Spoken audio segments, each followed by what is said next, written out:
예, 천안 예미도 죽고 나니까 쓸모가 있더구나. 그 촌스러운 금붙이 팔아서 내 다이아 목걸이 하나 샀다. 이제야 네가 며느리 도리를 좀 하는구나. 친정엄마의 화장을 마치고 돌아온 날, 시어머니의 목에는 눈이 부실 만큼 화려한 다이아몬드 목걸이가 걸려 있었습니다. 장례식장에는 코빼기도 비치지 않더니 제가 없는 사이 몰래 친정집에 들어가 엄마가 평생 아끼던 유품을 훔쳐 팔아놓고는 저를 조롱하고 있었죠. 그 순간 제 이성의 끈은 완전히 끊어졌습니다. 짝하는 굉음과 함께 저는 있는 힘껏 시어머니의 뺨을 후려쳤습니다. 그리고 다음날 저는 시어머니를 가장 비참한 방법으로 무너뜨렸어요. 과연 인간 같지도 않던 이 시댁 식구들은 어떤 최후를 맞이했을까요? 사연 시작 전에 구독 버튼을 눌러주시고 어디서 듣고 계신지 댓글에 남겨주세요. 그곳에 늘 행운이 가득하길 바라겠습니다. 저는 시골 과수원집 딸이었어요. 흙냄새와 사과향이 배어있는 그 작은 마당에서 친정엄마는 새벽부터 밤까지 허리 한번 제대로 펴지 못하고 저를 키워내셨죠. 아버지 없이 홀로 가수원을 일구며 엄마는 늘 흙 묻은 손으로 제 머리를 쓰다듬어 주셨습니다. 그 거칠고 따뜻한 손길을 저는 평생 잊지 못할 거예요. 결혼식장으로 들어가던 날, 저는 세상을 다 가진 기분이었습니다. 제 곁에는 한없이 다정해 보이는 남편 김민수가 있었으니까요. 연애 시절 김민수는 비 오는 날 우산을 받쳐주고 제가 감기에 걸리면 약을 사들고 한 걸음에 달려오던 사람이었어요. 저는 그 부드러운 눈빛 뒤에 무엇이 숨어 있는지 그때는 정말 몰랐습니다. 엄마는 식장 한쪽에서 손수건으로 자꾸만 눈가를 훔치셨습니다. 서연아, 행복하게 살아야 돼. 시댁 어른들 잘 모시고 늘 행복하게 살아. 저는 엄마의 두 손을 꼭 잡으며 웃어 보였어요. 엄마, 걱정 마.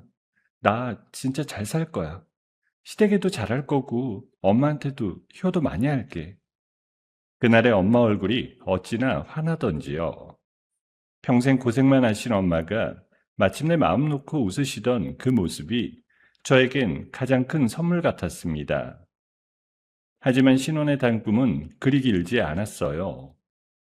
결혼식 패백을 올리던 자리에서부터 시어머니의 눈빛은 어딘가 서늘했습니다. 그때는 그저 낯을 가리시나 보다 했어요. 하지만 신혼집에 들어간 첫 주말, 시어머니가 우리 집을 찾아오시면서 모든 게 달라지기 시작했습니다. 시어머니는 거실 소파에 앉아 집안을 휘 둘러보더니 코를 찡그리며 입을 열었어요. 지금부터 너는 천박한 과수원집 딸이 아니라 뼈대 있는 우리 집 며느리야. 알겠니? 시민 망신시키지 말고 똑바로 처신해라. 어디 가서 네 엄마가 과수원한다고 떠벌리지 말고. 저는 들고 있던 찻잔을 든 채로 그 자리에 굳어버렸습니다. 손끝이 파르르 떨려왔지만 차마 입을 열 수가 없었어요. 시어머니는 제 표정 따위는 아랑곳하지 않고 말을 이어갔습니다. 명심해라. 혹여 우리 아들 망신시키면 내가 가만히 있지 않을 거야. 저는 고개를 숙인 채 겨우 대답했습니다. 네, 어머니, 명심하겠습니다. 그날 밤 저는 부엌에 서서 한참을 멍하니 창밖만 바라봤어요. 가슴 한 구석이 묵직하게 내려앉았지만 저는 이를 악물었습니다. 행복하게 살라던 엄마의 환한 미소를 떠올리며 일단은 견뎌내보자고 다짐했죠. 그의 명절이 되자 친정엄마는 새벽부터 가수원에서 가장 좋은 사과와 배를 골라 정성스레 상자에 담아 보내셨어요. 흠집 하나 없는 곱게 싸맨 최고급 과일이었습니다. 저는 그 상자를 받아들고 가슴이 뭉클했어요. 엄마의 마음이 그대로 담겨 있었으니까요. 그런데 시어머니는 그 상자를 보자마자 인상을 구겼습니다. 그러더니 현관 앞에 놓인 과일 상자를 발로 툭 밀어내며 말했어요. 이런 걸 누가 먹는다고 보냈대? 형비실에나 갖다 줘라. 우리 집에 이런 싸구려 과일은 들이지 말고. 저는 두 눈을 의심했습니다. 시어머니는 직접 그 상자를 들고 나가더니 아파트 경비실 앞바닥에 사과몇 배를 와르르 쏟아버렸어요. 굴러떨어진 사과들이 바닥에 멍이 든 채 나뒹굴었습니다. 저는 그 모습을 창문 너머로 지켜보며 입술을 깨물었어요. 엄마가 새벽 이슬을 맞으며 따낸 그 과일들이 흙바닥에 짓밟히고 있었습니다. 저는 떨리는 목소리로 남편을 불렀어요. 여보, 어머니가 엄마가 보낸 과일을 다 버리셨어. 저 과일들 엄마가 어떤 마음으로 보낸 건데. 소파에 앉아 휴대폰만 들여다보던 김민수는 고개도 들지 않고 대꾸했습니다. 엄마가 다 그럴 만하니까 그러셨겠지. 좀 참아. 어른이 하시는 일에 일일이 토달지 말고. 저는 그 무심한 말에 가슴이 또 한 번 무너졌어요. 남편이라면 제 편을 들어줄 줄 알았는데 김민수는 늘 그런 식이었습니다. 시어머니가 저에게 모진 말을 쏟아낼 때도 김민수는 슬그머니 자리를 피하거나 못 들은 척 휴대폰만 만지작거렸죠. 어쩌다 제가 서러움을 토로하면 오히려 제가 예민한 탓이라며 교묘하게 말을 돌렸습니다. 당신은 어떻게 매번 그래? 한 번이라도 내 편 들어준 적이 있어? 편을 들고 말고 할 게 어딨어. 네가 좀 더 둥글게 처신하면 될 일이야. 괜히 일 크게 만들지 마. 저는 더 이상 말을 잇지 못했습니다. 그 사람의 눈빛에는 저에 대한 어떤 애정도 남아있지 않은 것 같았어요. 연애 시절 그 따뜻했던 사람은 대체 어디로 사라진 걸까요? 저는 차가운 침대 한쪽에 모로 누워 소리 없이 흐르는 눈물을 베개로 꾹꾹 눌러 닦았습니다. 그렇게 지옥 같은 시집살이가 하루하루 이어졌어요. 시어머니 멸시도 남편의 방관도 저는 그저 묵묵히 견뎌냈습니다. 친정 엄마에게만큼은 단 한 번도 힘들다는 내색을 하지 않았어요. 엄마가 알면 얼마나 가슴 아파하실지 뻔했으니까요. 전화기 너머로 엄마가 잘 지내냐고 물으시면 저는 늘 밝은 목소리로 대답했습니다. 엄마, 나 진짜 잘 지내. 시어머니도 잘해주시고 민수 씨도 다정하고 엄마야말로 무리하지 말고 일 좀 줄여. 우리 딸이 잘 지낸다니 엄마는 그걸로 됐어. 과수한 일이야 뭐. 평생 해온 건데 힘들 게 뭐 있겠어. 너만 행복하면 돼. 그 통화를 끊고 나면 저는 한참을 휴대폰을 손에 쥔 채 흐느꼈어요. 엄마의 그 목소리가 저를 버티게 하는 유일한 힘이었습니다. 엄마가 계신 한 저는 무너지지 않을 자신이 있었어요. 그러던 어느 늦은 밤이었습니다. 저는 설거지를 마치고 막 잠자리에 들려던 참이었죠. 머리맡에 둔 휴대폰이 요란하게 울리기 시작했습니다. 낯선 번호였어요. 이 밤중에 누구일까 싶어 망설이다 전화를 받았는데 다급한 목소리가 흘러나왔습니다. 병원에서 걸려온 전화였는데 친정엄마가 과수원에서 홀로 일하시다가 갑자기 쓰러지셨다는 겁니다. 급성 심정지라고 했어요. 떨리는 손으로 겨우 차 키를 챙겨 병원으로 달려갔지만 제가 도착했을 때 엄마는 이미 차갑게 식어 계셨습니다. 엄마, 엄마 눈 좀 떠봐. 나왔어. 서연이 왔단 말이야. 이러지 마, 제발. 저는 엄마의 손을 부여잡고 흔들었어요. 흙을 만지던 그 거칠고 따뜻한 손은 이제 아무 온기도 없었습니다. 새벽까지 저는 빈소에 홀로 앉아 엄마의 영정사진만 바라봤어요. 환하게 웃고 계신 엄마의 얼굴을 보고 있자니 가슴이 미어져 숨조차 쉬기 힘들었습니다. 빈소에는 사람이 거의 없었어요. 친척이라곤 멀리 사는 분들 몇이 전부였고 시댁 식구들은 단 한 명도 오지 않았습니다. 저는 남편에게 몇 번이나 전화를 걸었어요. 여보, 엄마가 돌아가셨어. 빨리 좀 와줘. 나 혼자 너무 무서워. 알았어. 가긴 갈 건데 나도 회사 일이 있어서 정신없어. 좀 이따 갈게.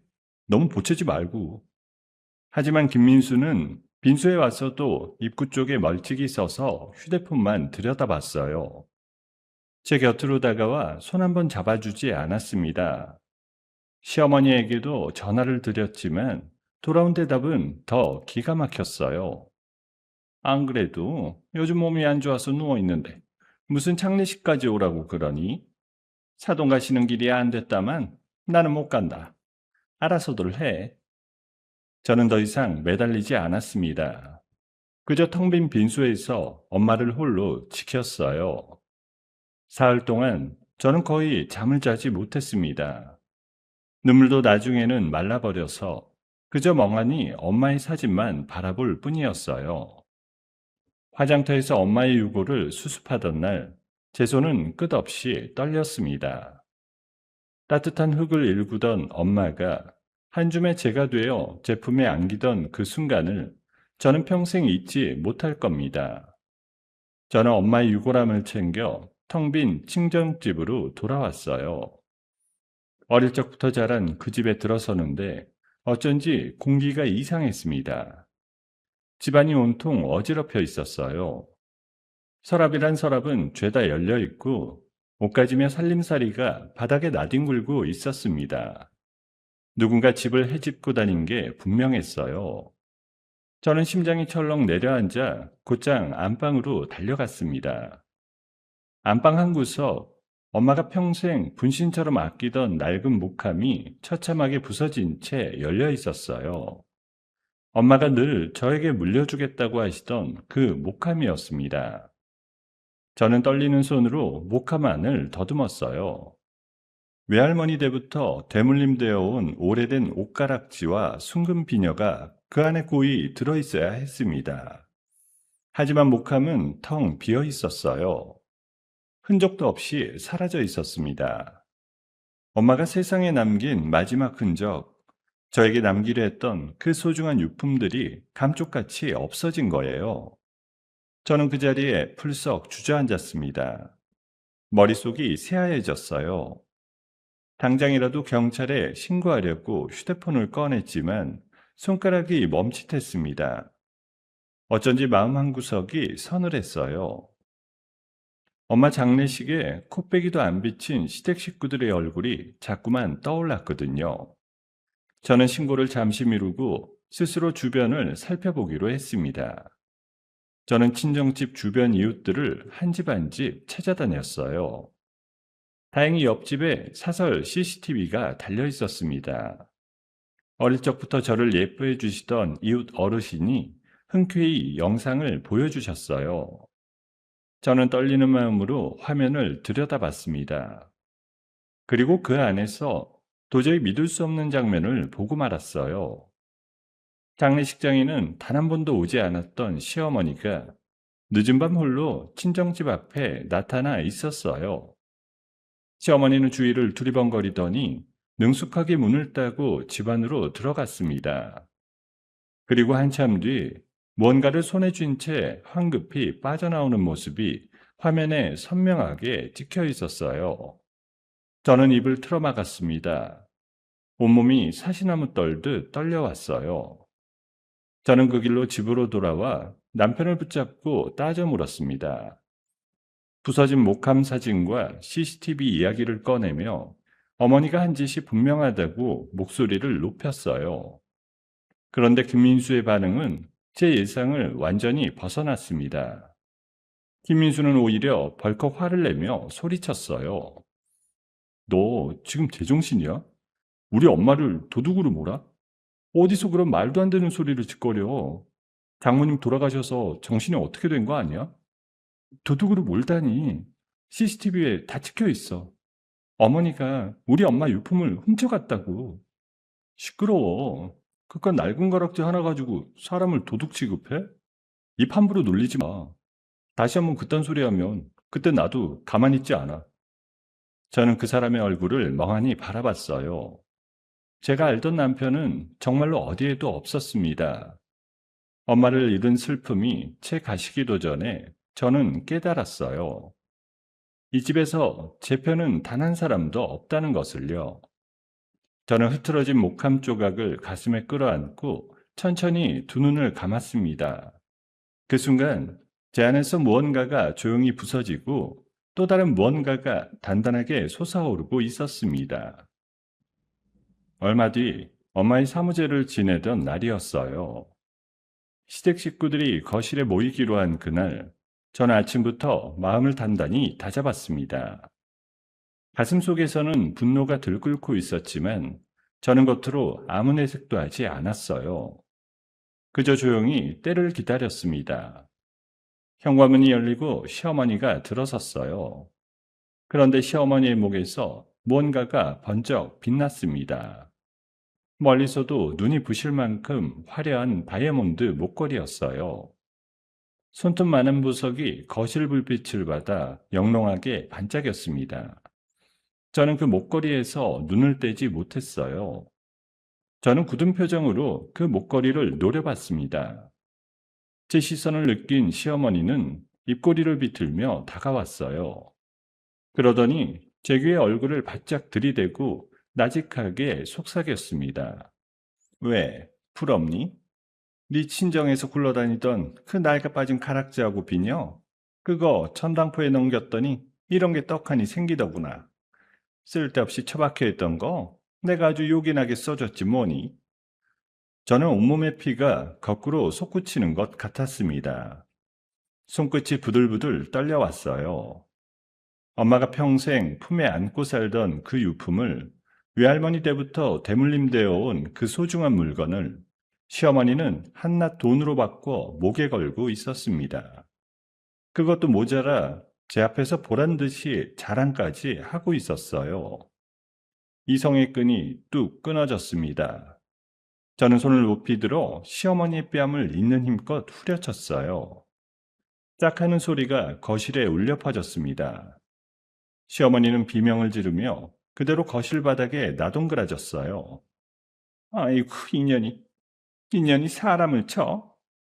입술이 터져 피가 배어 나왔습니다. 시어머니는 바닥에 주저앉은 채 악을 쓰며 소리쳤습니다. 그 광경을 본 김민수가 미친 듯이 달려왔어요. 김민수는 제 멱살을 거칠게 움켜쥐고 흔들어댔습니다. 너 미쳤어? 감히 우리 엄마한테 손을 대? 당장 무릎 꿇고 빌어. 어서 사죄하란 말이야. 저는 멱살을 잡힌 채로도 흔들리지 않았습니다. 오히려 차갑게 미소를 지었어요. 그 미소를 본 김민수의 눈빛이 잠시 흔들렸습니다. 저는 천천히 가방을 열어 두툼한 서류 뭉치를 꺼냈어요. 그리고 그것을 남편과 시어머니의 얼굴을 향해 가차없이 뿌려버렸습니다. 하얀 종이들이 거실 허공에 흩날리다가 바닥에 어지럽게 떨어졌어요. 잘 봐. 두 사람이 무슨 짓을 저질렀는지 똑똑히 보라고. 김민수는 영문을 모르겠다는 얼굴로 바닥에 떨어진 서류를 집어들었습니다. 종이를 훑어 내려가던 김민수의 얼굴이 점점 하얗게 질려갔어요.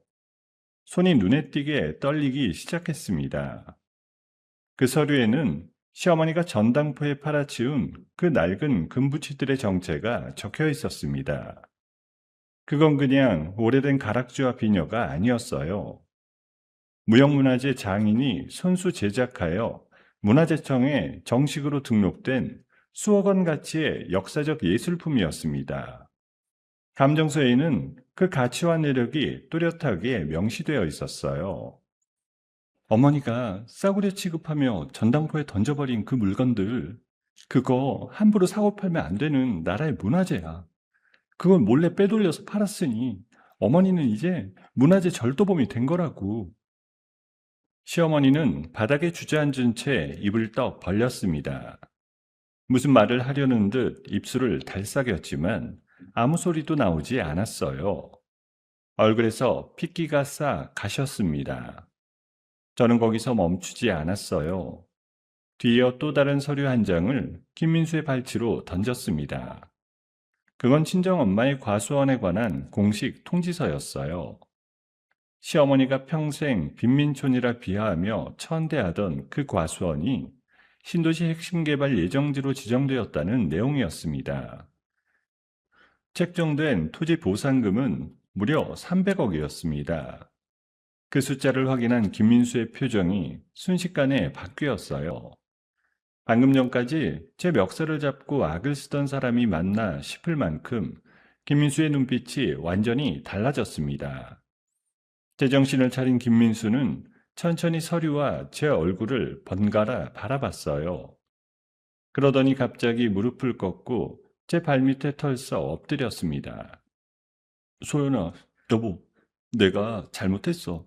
내가 정말 잘못했어. 다 우리 엄마가 노망이 나서 그런 거야.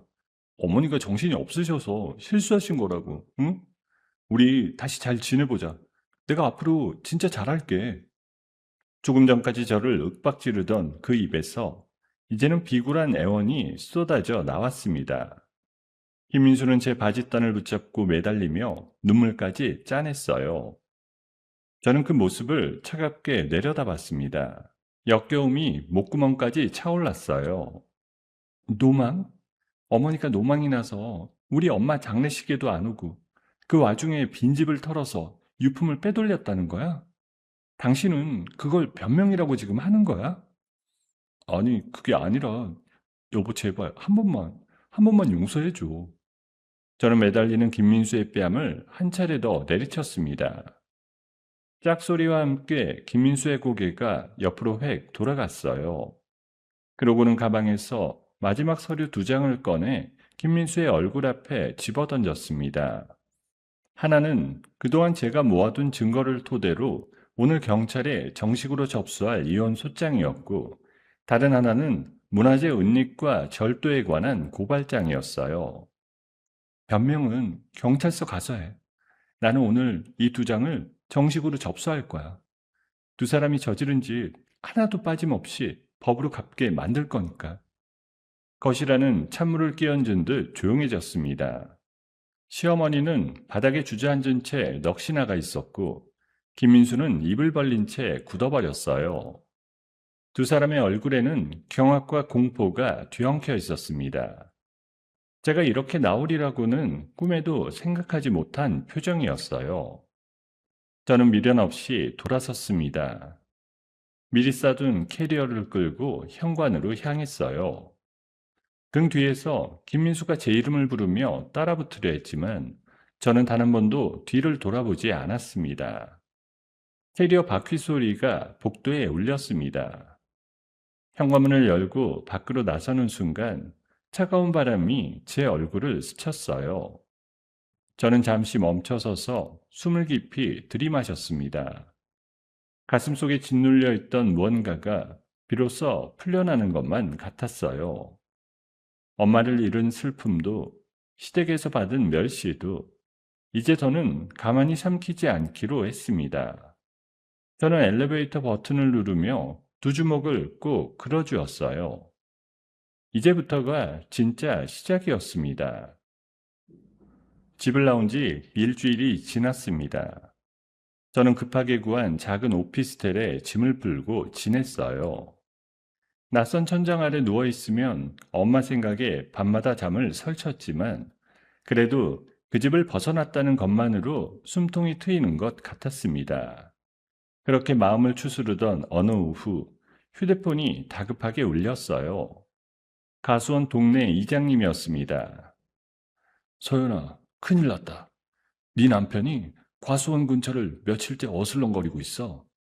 이혼 서류인지 뭔지도 안 받겠다고 버티더니 오늘은 웬 험상궂은 사내들까지 데리고 와서 과수원을 들쑤시고 있다. 너 빨리 한번 와봐야겠어. 네, 이장님. 제가 지금 바로 갈게요. 그 사람들 절대 들여보내지 마세요. 전화를 끊자마자 이장님이 사진 몇 장을 보내왔어요. 화면을 확인한 저는 2눈을 의심했습니다. 사진 속에서 김민수가 낯선 남자와 나란히 서서 과수원 일대를 측량하고 있었어요. 그 옆에 선 남자는 한눈에 봐도 예사롭지 않았습니다. 떡 벌어진 어깨에 험상궂은 인상, 목덜미에는 시퍼런 문신 자국이 얼핏 보였어요. 두 사람은 과수원 입구에 오래된 돌계단을 부수고 있었습니다. 엄마가 새벽마다 오르내리던 그 돌계단이었어요. 저는 곧장 차를 몰아 과수원으로 달려갔습니다. 도착해서 보니 상황은 사진보다 훨씬 심각했어요. 김민수와 그 남자가 인부들을 부려 과수원 곳곳에 말뚝을 박고 있었습니다. 저는 차에서 내려 그들 앞을 막아섰어요. 당장 멈춰.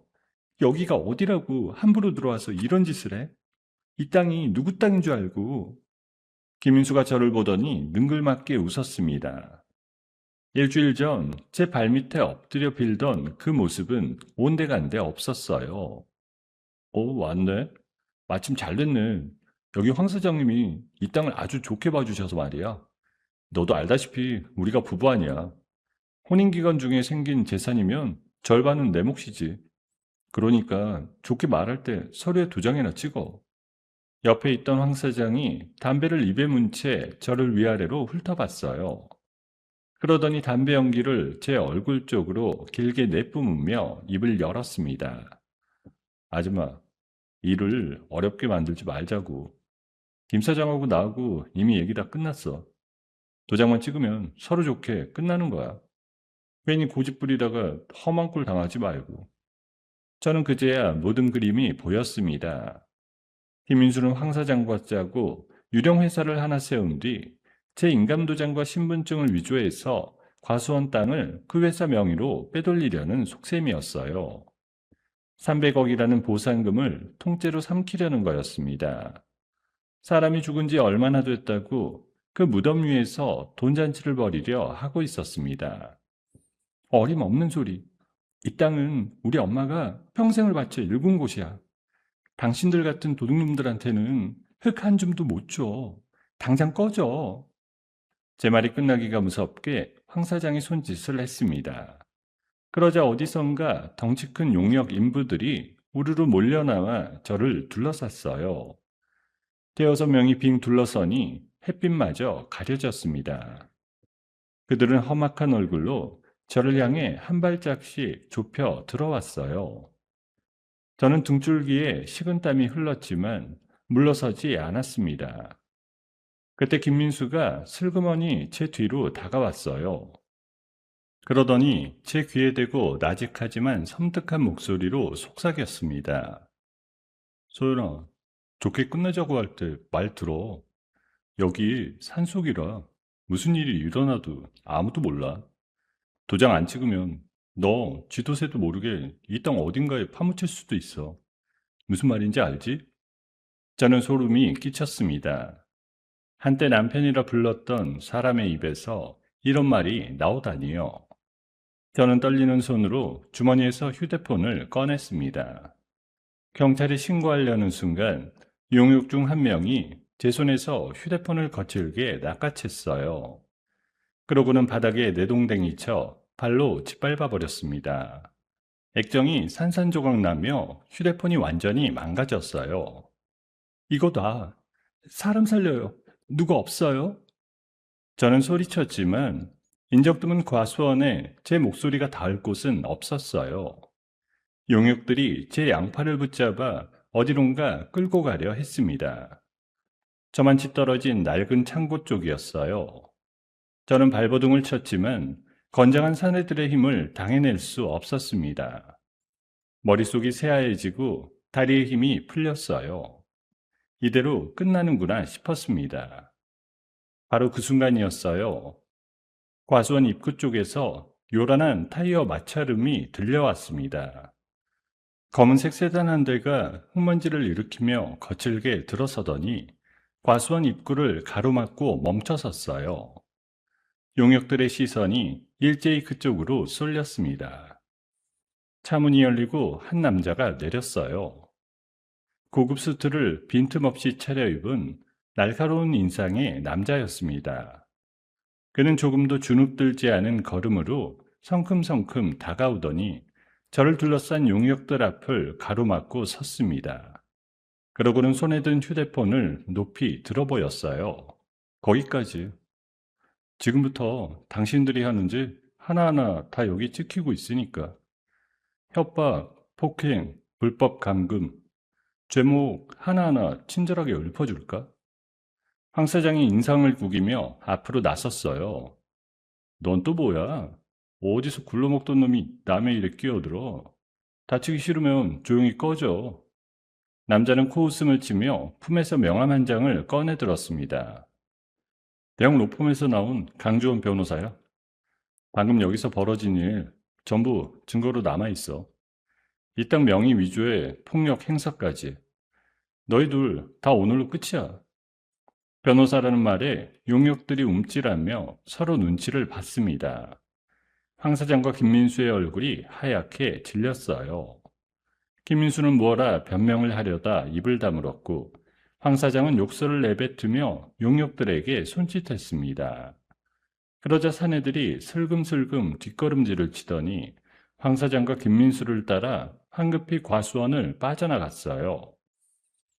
흙먼지를 일으키며 차들이 멀어져 갔습니다. 긴장이 풀리자 저는 그 자리에 풀썩 주저앉고 말았어요. 다리에 도무지 힘이 들어가지 않았습니다. 강주원 변호사가 제게 다가와 한쪽 무릎을 굽히고 시선을 맞췄어요. 저는 멍하니 그 낯선 구원자의 얼굴을 올려다봤습니다. 많이 놀랐죠? 이제 괜찮습니다. 늦지 않아서 다행이에요. 누구세요? 어떻게 여기를? 강주원은 깨끗한 명함 한 장을 제 손에 쥐어줬어요. 그러고는 잠시 망설이다 입을 열었습니다. 그의 목소리에는 묘한 결의가 담겨 있었어요. 사실 저는 이 사건과 인연이 깊습니다. 시어머니가 전당포에 넘긴 그 옷가락지와 비녀, 그걸 만든 무형문화재 장인이 제 할아버지예요. 어머님이 평생 지켜오신 그 작품들이 이렇게 험하게 다뤄지는 걸 저는 두고 볼 수가 없었어요. 그 억울함 제가 반드시 풀어드리겠습니다. 저는 그 말을 듣는 순간 울컥했어요. 세상에 홀로 내던져졌다고 생각했는데 엄마의 유품이 맺어준 인연이 이렇게 저를 찾아온 겁니다. 저는 강주원이 건넨 명함을 두 손으로 꼭 움켜쥐었어요. 차갑게 식어있던 가슴 한구석에 작지만 단단한 불씨 하나가 다시 지펴지는 것 같았습니다. 다음날 오후 저는 강주원 변호사의 로펌 사무실을 찾아갔어요. 도심 한복판 높은 빌딩에 자리한 사무실은 넓고 정갈했습니다. 큰 창으로 햇살이 가득 들어오는 그 방에서 강주원은 따뜻한 차 한 잔을 제 앞에 내려놓았어요. 저는 두 손으로 찻잔을 감싸주었습니다. 어제까지만 해도 용역들에게 둘러싸여 떨던 제가 이렇게 안전한 곳에 앉아 있다는 게 아직도 실감이 나지 않았어요. 강주원은 책상 위에 오래된 사진 한 장을 꺼내놓았습니다. 빛바랜 흑백 사진 속에는 한 노인이 작업대 앞에 앉아 무언가를 다듬고 있었어요. 그 곁에는 젊은 시절의 친정엄마로 보이는 여인이 환하게 웃으며 서 있었습니다. 저는 그 사진을 보고 숨이 멎는 것 같았어요. 이거 우리 엄마야. 엄마가 어떻게 변호사님 할아버지하고 같이 있는 거예요? 어머님은 제 할아버지의 작품을 평생 지켜오신 분이에요. 할아버지께서 만드신 그 옷가락지와 비녀를 어머님 집안에서 대를 이어 보관해 오셨던 겁니다. 할아버지께서 돌아가시기 전에 늘 말씀하셨어요. 그 작품들이 좋은 분 손에 있어서 마음이 놓인다고요. 저는 사진 속 엄마의 얼굴을 손끝으로 가만히 쓸어보았어요. 엄마가 그토록 그 낡은 가락지와 비녀를 애지중지하던 이유를 이제야 알 것 같았습니다. 그건 단순한 폐물이 아니라 한 사람의 평생이 담긴 약속이었던 거예요. 그 약속을 시어머니가 한낱 돈으로 바꿔버렸다고 생각하니 다시금 가슴이 끓어올랐습니다. 강주원은 차분한 목소리로 그동안 알아낸 것들을 풀어놓기 시작했어요. 너무 걱정 마세요. 시어머니가 유품을 넘긴 그 전당포 제가 이미 다 파악해 뒀습니다. 거기 장부도 확보했고요. 그 가락지와 비녀가 밀수출 조직으로 넘어가기 직전이었는데 다행히 아직 국내에 있어요. 어디에 있는지도 알아냈어요. 반드시 되찾아 드릴 테니까 그것만큼은 안심하세요. 정말, 정말 되찾을 수 있는 거예요? 엄마 물건을? 약속 드립니다. 그리고 되찾는 걸로 끝이 아니에요. 그 물건을 빼돌리고 당신을 협박하고 땅까지 가로채려 한 사람들, 그 죗값을 하나도 빠짐없이 치르게 만들 겁니다. 강주호는 자리에서 일어나 벽에 걸린 큰 화면을 켰습니다. 화면에는 복잡한 서류와 숫자들이 빼곡히 떠올랐어요. 강주호는 그것들을 하나하나 짚어가며 설명했습니다. 김인수가 제 인감을 위조한 정황, 그리고 황 사장과 함께 세운 유령 회사로 돈이 어떻게 흘러갔는지가 화면에 고스란히 드러나 있었어요. 김인수가 위조한 서류, 그리고 페이퍼 컴퍼니로 오간 돈의 흐름까지. 이 정도면 김민수를 서류 위주와 사기 미수로 엮는데 부족함이 없습니다. 빠져나갈 구멍은 제가 다 막아둘 겁니다. 저는 화면을 바라보며 마른 침을 삼켰어요. 어렵고 복잡한 말이었지만 강주원이 차근차근 설명해 주니 무엇을 해야 할지가 또렷하게 보였습니다. 슬픔에 잠겨 무너져 있을 때가 아니었어요. 저는 엄마를 위해 그리고 저 자신을 위해 끝까지 싸우기로 마음먹었습니다. 변호사님, 저 끝까지 갈게요. 엄마 유품도 되찾고 저 사람들도 전부 죗값을 치르게 만들 거예요. 어떻게 하면 되는지 알려주세요. 뭐든 할게요. 강주호는 저를 가만히 바라보더니 고개를 끄덕였습니다. 그러고는 제 앞에 수임 계약서 한 장을 내밀었어요. 저는 망설임 없이 펜을 들어 서명했습니다. 그 순간 저는 더 이상 혼자가 아니었어요. 든든한 아군 하나를 얻은 거예요. 그날부터 우리의 반격이 시작됐습니다. 우리가 가장 먼저 찾아간 곳은 시어머니가 다이아몬드 목걸이를 맞췄던 보석상이었어요. 강주원은 능숙하게 주인을 구슬렀습니다. 처음에는 발뺌하던 보석상 주인도 강주원이 내미는 증거 앞에서 결국 입을 열었어요. 아이, 변호사님, 저는 정말 몰랐습니다. 그 손님이 가져온 돈으로 목걸이를 맞춰드린 것뿐이에요. 그 돈이 그런 작물에서 나온 건지 제가 어떻게 알았겠습니까? 압니다. 그러니 주인장은 그저 사실대로만 말씀하시면 됩니다. 그 목걸이 값이 어떤 경로로 들어온 돈인지 본대로 들은 대로요. 저는 보석상 주인이 모든 사실을 털어놓는 자백을 녹음기에 고스란히 담았습니다. 시어머니가 엄마의 유품을 판 더러운 돈으로 그 화려한 목걸이를 맞췄다는 증거가 손에 들어온 거예요. 저는 녹음 파일을 들으며 두 주먹을 꼭 쥐었습니다. 우리의 추적은 거기서 그치지 않았어요. 강주원이 이끄는 조사팀의 도움을 받아 우리는 더 깊은 곳까지 파고들었습니다. 김인수가 황 사장에게 거액의 뒷돈을 건네기 위해 시댁 아파트를 몰래 담보로 잡아 불법으로 큰 돈을 빌린 정황까지 낱낱이 드러났어요. 욕심에 눈이 멀어 제 가족집까지 저당 잡힌 거였습니다. 이제 그림이 다 맞춰졌습니다. 김인수가 황 사장하고 짜고 위조한 보상금 서류, 그걸 구청에 최종으로 접수하려는 날이 곧 옵니다. 바로 그날 현장에서 덮칠 겁니다. 그날이 언제예요?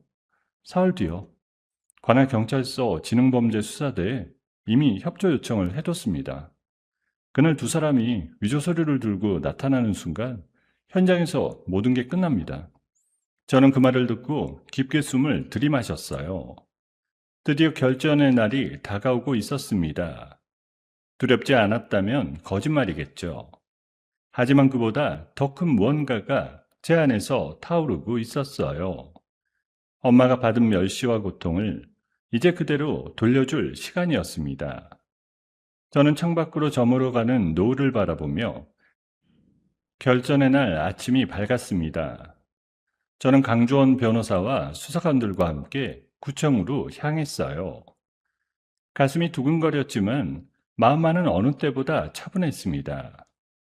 구청 지적과 로비에 들어서니 저 멀리 김민수와 황 사장의 모습이 보였어요. 두 사람은 서류 봉투를 손에 든 채 의기양양하게 웃고 있었습니다.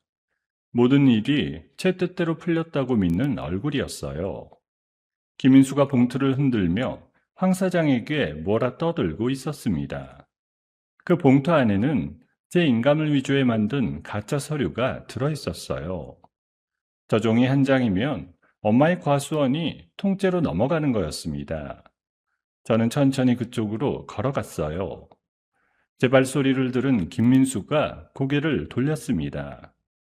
저를 본 김민수의 얼굴에서 웃음기가 싹 사라졌어요.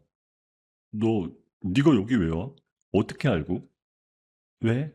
나 못 올 때라도 왔어? 당신들이 그렇게 갖고 싶어 하던 그 서류, 오늘이 마지막이 될 테니까 똑똑히 봐도. 제 뒤에 서 있던 강주원이 한 발 앞으로 나섰습니다. 그와 동시에 수사관들이 김민수와 황 사장을 삥 둘러쌌어요. 황 사장의 얼굴이 일그러졌습니다.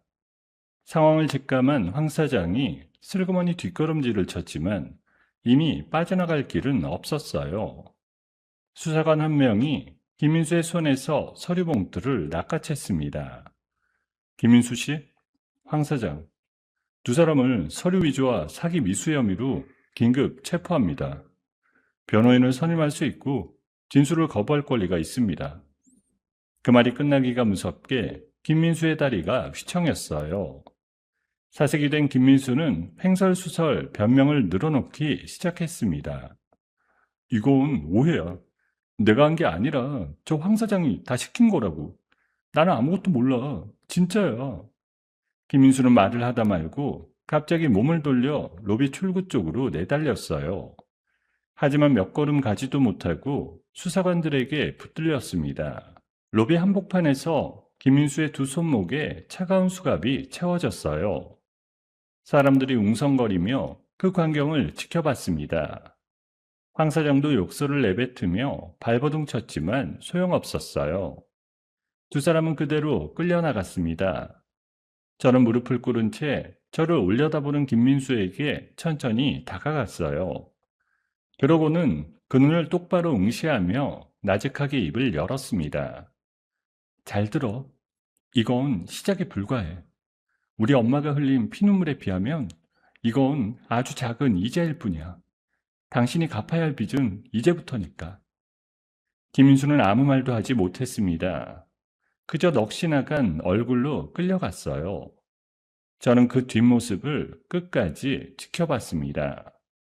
일주일 전 산속에서 저를 파묻겠다고 협박하던 그 사람이 이제는 수갑을 찬 채 비참하게 사라지고 있었어요.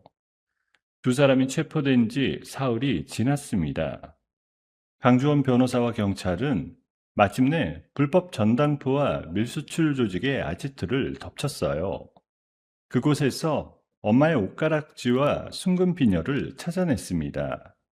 해외로 반출되기 바로 직전이었어요. 강주원이 그 소식을 전해주던 날, 저는 한참 동안 말을 잇지 못했습니다. 무사히 되찾았습니다. 약속드린 대로요. 조금만 늦었어도 영영 못 찾을 뻔했어요. 저는 되돌아온 가락지와 비녀를 두 손에 받쳐들었습니다. 엄마의 온기가 그대로 남아있는 것만 같았어요. 손바닥 위의 작은 옷가락지를 바라보는데 참았던 눈물이 주르륵 흘러내렸습니다. 엄마, 제가 찾았어요. 결국 찾아왔어요. 저는 속으로 몇 번이고 되뇌었습니다. 유품을 되찾은 그날 시어머니에게도 심판의 손길이 닿았어요. 작물을 사고 팔고 나라의 문화재를 함부로 빼돌린 혐의로 시어머니는 자택에서 긴급 체포되어 유치장에 갇혔습니다. 평생 남을 흙수저라 비웃으며 살던 사람이 결국 죄수복을 입게 된 거예요. 며칠 뒤 저는 시어머니를 면회하러 갔습니다. 투명한 가림막 너머로 죄수복을 입은 시어머니가 앉아 있었어요. 화려한 옷차림에 다이아몬드 목걸이를 두르고 저를 멸시하던 그 사람은 어디에도 없었습니다. 넋이 나간 얼굴로 추체하게 앉아있는 노인만 있을 뿐이었어요. 저는 그 앞에 천천히 마주 앉았습니다. 엄마 유품 다 되찾았어요. 어머니가 그렇게 싸구려라고 비웃으며 팔아넘긴 그 물건들 전부 제자리로 돌아왔어요. 시어머니는 고개를 들어 저를 바라봤습니다. 입술을 달싹였지만 한참 동안 아무 말도 하지 못했어요. 그러다 겨우 입을 열었습니다. 서연아, 내가, 내가 잘못했다. 한 번만 봐주면 안 되겠니? 내가 늙어서 잠깐 정신이 나갔던 거야. 봐달라고요? 우리 엄마 장례식엔 코빼기도 안 비치고 그 빈집을 털어서 유품을 빼돌릴 땐 그런 마음이 없었나 봐요.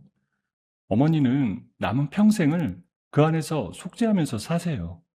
그게 어머니가 우리 엄마한테 갚아야 할 최소한이니까.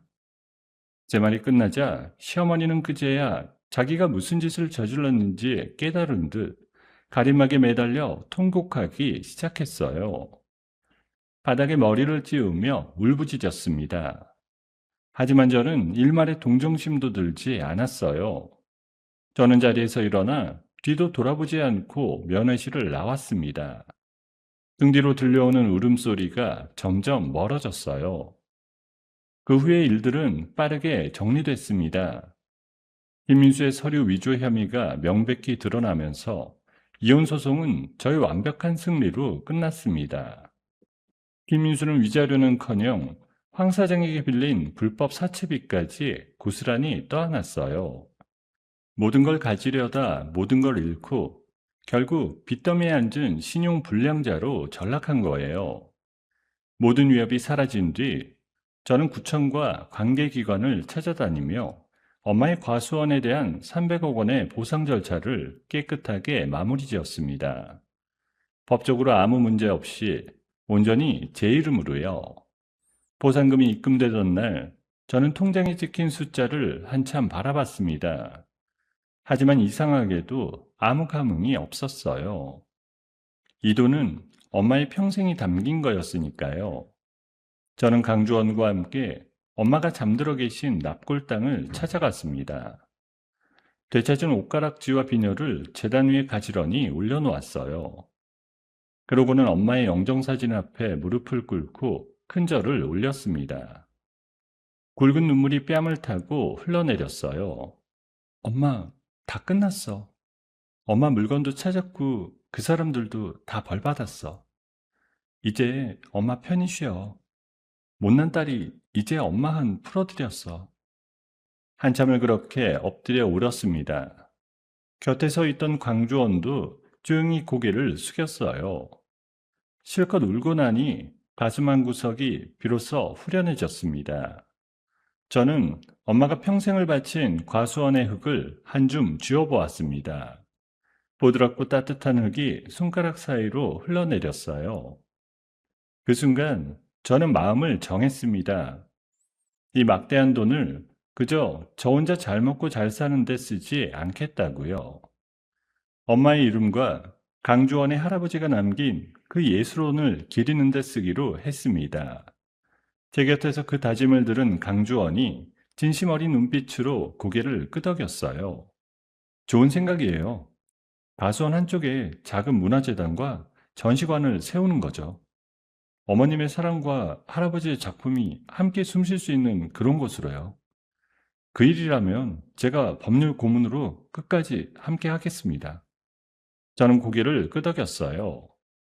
늦은 밤 오피스텔로 돌아온 저는 오래된 앨범을 펼쳤어요. 환하게 웃고 있는 엄마의 사진을 손끝으로 가만히 어루만졌습니다.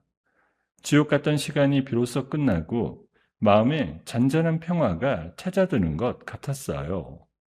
창밖으로 보이는 밤하늘에 유난히 밝은 별 하나가 반짝이고 있었습니다. 평화로운 일상을 되찾은 지 한 달이 지났습니다. 저는 강주원과 함께 문화재단 설립 준비에 푹 빠져 지냈어요. 과수원 한쪽에 들어설 전시관 도면을 들여다보고 어떤 작품을 어디에 둘지 머릿속으로 그려보는 나날이었습니다.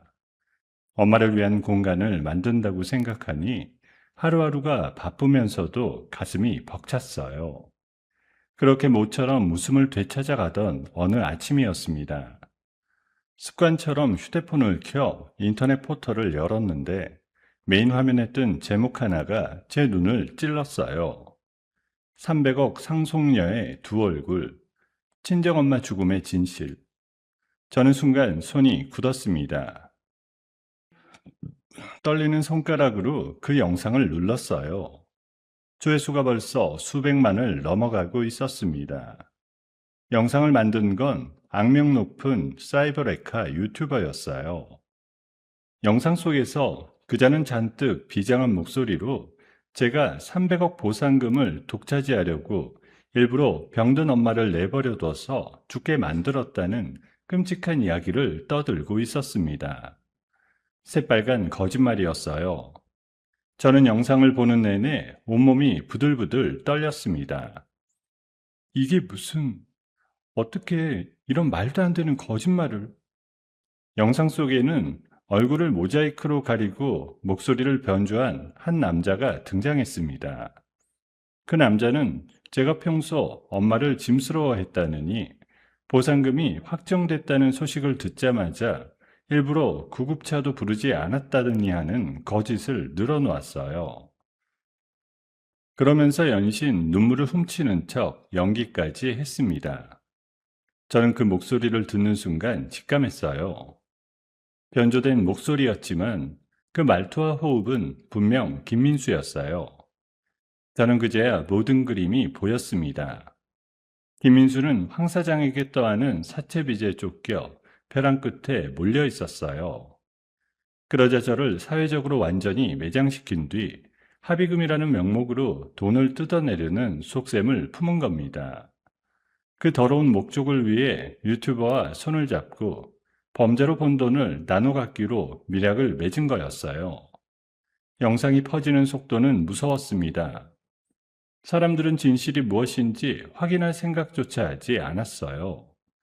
그저 자극적인 제목과 거짓 눈물에 휩쓸려 저를 패륜녀라고 손가락질하기 시작했습니다. 댓글창에는 입에 담기도 힘든 욕설이 쏟아졌어요. 누군가는 제 이름과 사진을 퍼날랐고 또 누군가는 제가 머무는 오피스텔 주소까지 알아내 인터넷에 뿌렸습니다. 순식간에 제 일상이 무너졌어요. 집 앞에는 진실을 밝히라며 플래카드를 든 사람들과 카메라를 든 기자들이 진을 쳤습니다. 현관문 밖으로 한 발짝도 나갈 수 없었어요. 저는 커튼을 꽁꽁 친 채 어두운 방 안에 숨죽이고 앉아 있어야 했습니다. 초인종이 울릴 때마다 심장이 철렁 내려앉았어요. 대체 내가 뭘 그렇게 잘못했다고. 엄마를 잃은 것도 억울한데 이젠 죽이기까지 했다니. 어떻게 사람한테 이럴 수가 있어? 저는 어두운 방구석에 무릎을 꿇어안고 앉아 흐느꼈습니다. 누구에게도 하소연할 수 없는 억울함이 가슴을 짓눌렀어요. 그토록 힘겹게 진실을 밝혀냈는데 세상은 또다시 거짓을 믿고 저를 벼랑 끝으로 몰아붙이고 있었습니다. 설상가상이었어요. 문화재단 설립을 돕기로 했던 지자체와 협력사들이 하나둘 등을 돌리기 시작했습니다. 여론의 눈치를 보지 않을 수 없다는 이유였어요. 한 곳, 또 한 곳, 줄줄이 계약을 없던 일로 하자는 연락이 왔습니다. 엄마를 위해 쌓아 올리던 모든 것이 한순간에 모래성처럼 허물어지고 있었어요. 저는 휴대폰을 손에 쥔 채 멍하니 앉아 있었어요. 그때 휴대폰이 울렸습니다. 발신번호가 표시되지 않는 전화였어요. 저는 불길한 예감에 한참을 망설이다 전화를 받았습니다. 수화기 너머에서 익숙한 목소리가 흘러나왔어요. 김민수였습니다. 어때 기분이? 온 세상이 너를 손가락질하니까 살맛이 안 나지? 좋은 말 할 때 들어. 당장 100억 내놔.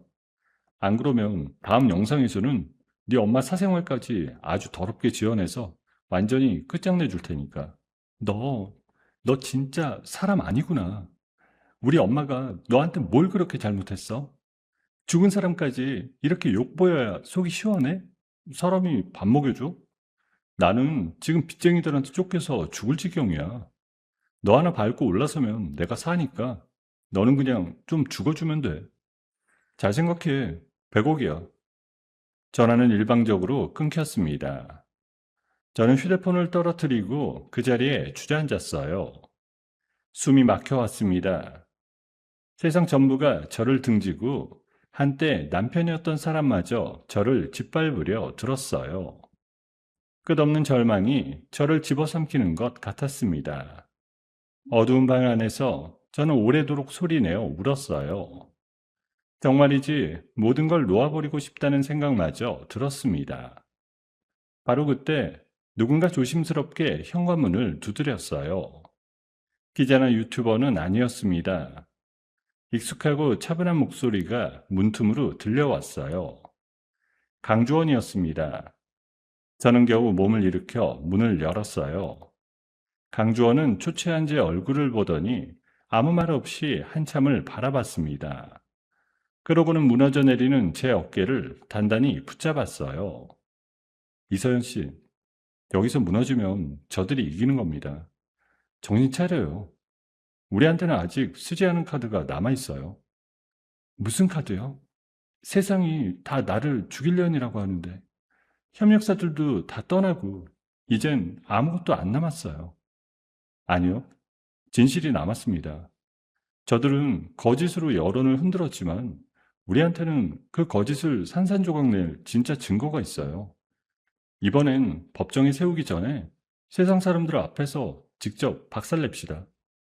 강주원의 흔들림 없는 눈빛을 마주하자 꺼져가던 제 안의 불씨가 다시 살아나는 것 같았습니다. 저는 눈물을 닦고 천천히 고개를 들었어요. 그래요. 이대로 당하고만 있을 수는 없었습니다. 거짓으로 저를 벼랑 끝에 세운 저 비열한 자들을 이번엔 제 손으로 끌어내릴 차례였습니다. 저는 주먹을 꼭 쥐며 마음을 다잡았어요. 여론으로 흥한 자들을 여론으로 무너뜨리겠다고요. 일주일 동안 저는 침묵했습니다. 세상은 그 침묵을 두고 제가 죄를 인정한 거라며 더 거세게 몰아붙였지만 저는 흔들리지 않았습니다. 그 일주일 동안 강주원과 저는 모든 준비를 끝냈어요. 그리고 마침내 반격의 날이 밝았습니다. 저는 강주원과 함께 큰 방송 스튜디오를 빌렸어요. 생방송을 시작하자 접속자 수가 순식간에 수만 명을 넘어섰습니다. 화면 옆 채팅창에는 저를 향한 비난과 욕설이 폭포처럼 쏟아졌어요. 페륜녀가 무슨 낯으로 방송을 하냐는 글들이었습니다. 저는 카메라 앞에 앉아 깊게 숨을 들이마셨어요. 손이 떨렸지만 마음은 단단했습니다. 안녕하세요. 저는 여러분이 페륜녀라고 부르는 이서연입니다. 오늘 저는 변명을 하러 나온 게 아니에요. 오직 진실만을 보여드리려고 이 자리에 섰습니다. 끝까지 지켜봐 주세요. 저는 떨리는 손으로 첫 번째 영상을 재생했습니다. 그건 제가 시댁 안방에 몰래 설치해 두었던 홈캠 녹화본이었어요. 시집살이가 하도 모질어서 혹시 모를 일에 대비해 달아둔 거였습니다. 그 작은 카메라가 이렇게 결정적인 증거를 남길 줄은 저도 몰랐어요. 화면 속에는 엄마가 과수원에서 쓰러지시던 그날 밤의 모습이 고스란히 담겨 있었습니다. 제가 잠시 휴대폰을 두고 집을 비운 사이 병원에서 엄마의 위급을 알리는 전화가 걸려왔어요. 그 전화를 받은 건 다름 아닌 시어머니와 김민수였습니다. 두 사람은 전화기 너머의 다급한 목소리를 분명히 들었어요. 그런데도 저에게 단 한마디도 알리지 않았습니다. 화면 속 시어머니가 전화를 끊으며 코웃음을 쳤습니다. 김민수는 그 곁에서 태연하게 텔레비전 채널을 돌리고 있었어요. 그러더니 김민수가 내뱉은 말이 스피커를 타고 스튜디오에 울려 퍼졌습니다. 과수원 늙은이 하나 쓰러진 거 가지고 뭘 그렇게 호들갑이야. 어차피 갈 사람 좀 일찍 가는 거지. 괜히 알려서 일 복잡하게 만들지 말자고. 그냥 모른 척하면 돼. 그래, 잘 생각했다. 그 과수원 늙은이가 죽어야 우리한테도 좋은 일이 생기지. 그 끔찍한 장면이 송출되는 순간 수만 명이 지켜보던 채팅창이 일순간 멈췄습니다. 그러다가 분노의 글들이 폭발하듯 쏟아지기 시작했어요. 조금 전까지 저를 욕하던 사람들이 이제는 김민수와 시어머니를 향해 손가락질하고 있었습니다. 저는 떨리는 목소리로 말을 이었어요. 저는 그날 밤 엄마가 위독하다는 걸 몰랐습니다. 이 사람들이 저에게 알리지 않았으니까요. 제가 알았더라면 무슨 일이 있어도 엄마 곁으로 달려갔을 겁니다. 저는 엄마를 버린 게 아니라 엄마 곁에 갈 기회조차 빼앗긴 거였어요. 저는 곧이어 두 번째 증거를 화면에 띄웠습니다. 100억을 내놓으라며 저를 협박하던 김민수의 통화 녹음이었어요. 변조되지 않은 그의 진짜 목소리가 스튜디오에 또렷하게 흘러나왔습니다. 죽은 엄마의 사생활까지 지어내서 끝장 내겠다던 그 비열한 협박이 고스란히 전파를 탔습니다. 이어서 김민수가 유튜버에게 가짜뉴스를 만들어주는 대가로 5억을 주기로 한 이면 계약서까지 화면에 펼쳐 보였어요. 여러분이 보신 그 영상, 모자이크 뒤에 숨어 거짓 눈물을 흘리던 그 남자가 바로 제 전남편 김민수입니다. 자기 빚을 갚으려고 죽은 장모를 욕보이고 아내를 폐륜녀로 만든 사람이에요. 이게 그 증거입니다. 채팅창의 여론은 완전히 뒤집혔어요. 저를 죽이라던 사람들이 이제는 김민수와 유튜버를 처벌하라고 들끓었습니다. 하지만 저에게는 보여드리고 싶은 게 하나 더 남아 있었어요. 저는 낡은 일기장 하나를 조심스럽게 펼쳤습니다. 엄마가 생전에 삐뚤삐뚤한 글씨로 적어 내려간 일기장이었어요. 저는 떨리는 손으로 한 페이지를 펼쳐 카메라에 비췄습니다. 거기에는 엄마의 소박한 소망이 적혀 있었어요. 보상금을 받게 되면 딸이 시댁에서 기죽지 않게 시댁에 건물이라도 하나 사주고 싶다는 내용이었어요. 평생 당신을 멸시한 시댁에게마저 엄마는 딸의 행복을 위해 베풀 생각을 하고 있었습니다. 저희 엄마는 이런 분이셨어요. 끝까지 저 하나 잘 되라고.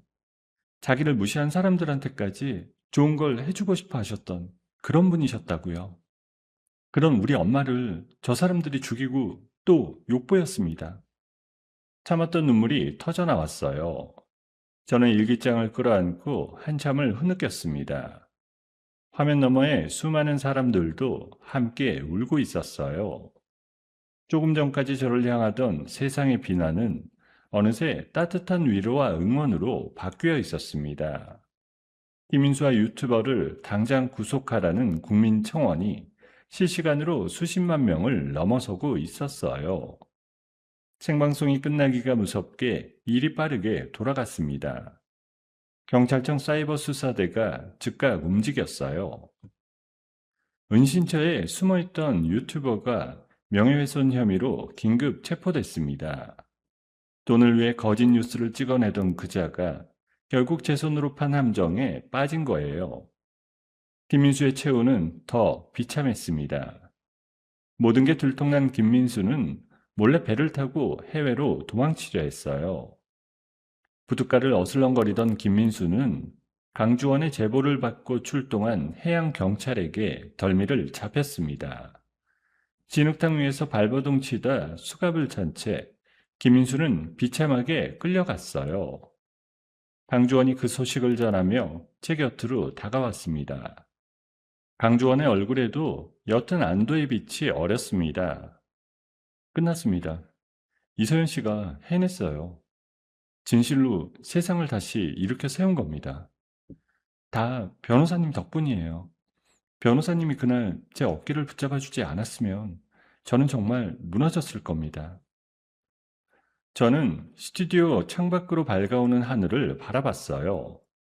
저를 옥죄던 두 번째 위기가 결국 저들의 완벽한 파멸로 끝나고 있었습니다. 거짓은 잠시 세상을 속일 수 있어도 진실을 영원히 묻을 수는 없었어요. 저는 엄마의 일기장을 가슴에 꼭 품은 채 비로소 길게 숨을 내쉬었습니다. 오랜 싸움이 마침내 끝을 향해 가고 있었어요. 그로부터 1년이 흘렀습니다. 계절이 한 바퀴 돌아 다시 봄이 찾아왔어요. 그동안 참 많은 일이 있었어요. 가장 먼저 김민수가 법의 심판을 받는 날이 왔습니다. 저는, 저는 재판정 방청석에 앉아 그 모습을 지켜봤어요. 판사가 김민수의 제목을 하나하나 읽어내려갔습니다. 거짓 뉴스로 사람을 모함한 죄, 돈을 뜯어내려 협박한 죄, 서류를 위조한 죄까지 모든 혐의가 한데 묶여 있었습니다. 판사 입에서 징역 7년이라는 형이 선고되는 순간 김민수의 다리가 풀썩 꺾였어요. 잘못했습니다.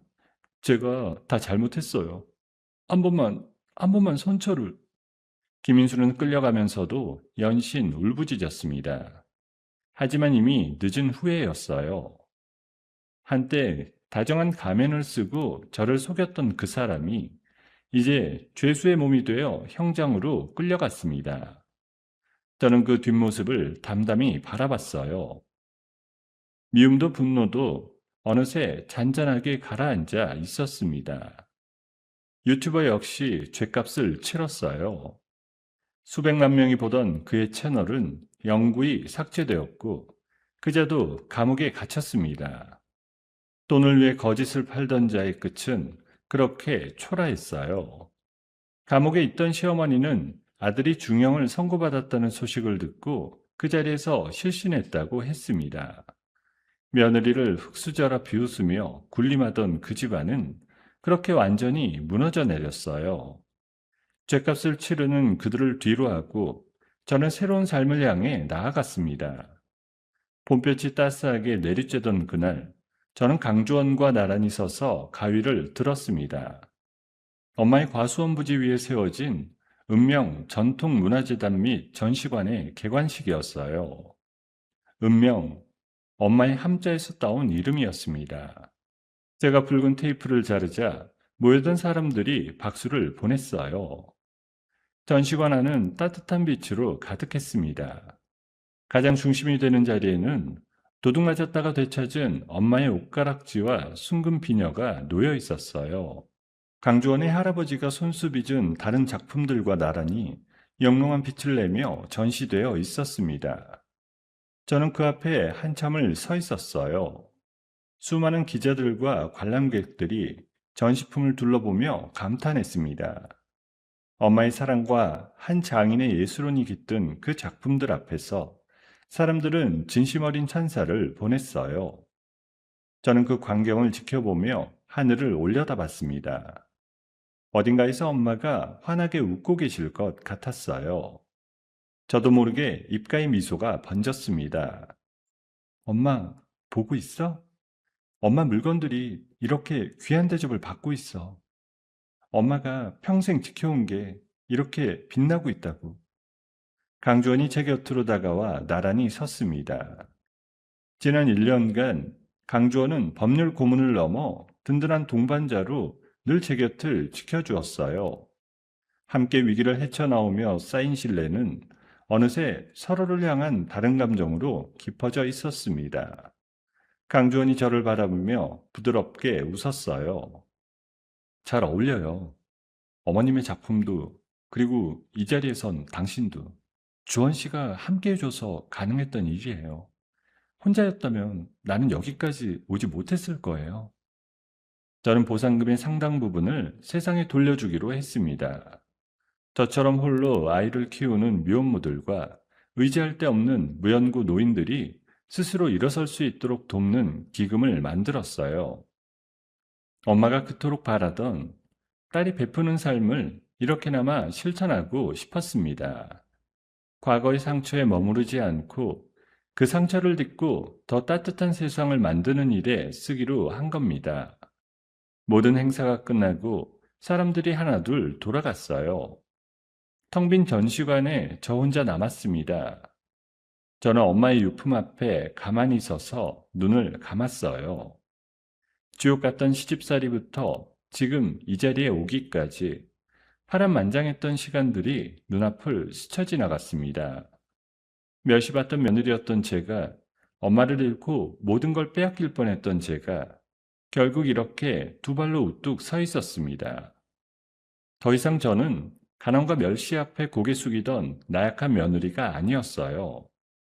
스스로의 힘으로 가족의 명예를 지켜냈고 수백억의 가치를 올바른 길로 이끌어가는 당당한 한 사람이 되어 있었습니다.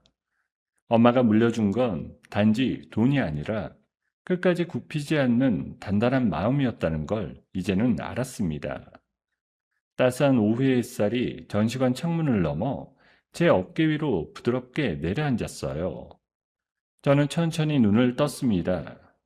엄마의 옷가락지가 그 빛을 받아 더없이 용롱하게 빛나고 있었어요. 저는 그 빛을 향해 환하게 웃어 보였습니다. 그러고는 전시관 문을 열고 새로운 봄볕 속으로 천천히 걸음을 내디뎠습니다. 저를 기다리는 또 다른 하루를 향해서요. 가난한 가수원 집딸이라는 이유로 멸시받고 사랑하는 어머니를 잃고 가장 가까웠던 사람에게마저 배신당했던 이서연. 하지만 그녀는 슬픔 속에 주저앉는 대신 끝까지 진실을 붙들고 일어섰고 마침내 어머니의 명예를 지켜내며 당당한 한 사람으로서 새로운 삶을 향해 걸어나갔습니다. 세상의 모든 거짓과 멸시를 이겨내고 끝내 빛을 찾아낸 이서연에게 따뜻한 응원의 한마디를 댓글로 남겨주시면 어떨까요? 여러분의 그 한마디가 비슷한 아픔을 견디고 있는 누군가에게도 큰 힘이 될 겁니다. 오늘의 이야기가 마음에 남으셨다면 구독 버튼도 꼭 눌러주시길 부탁드립니다. 감사합니다.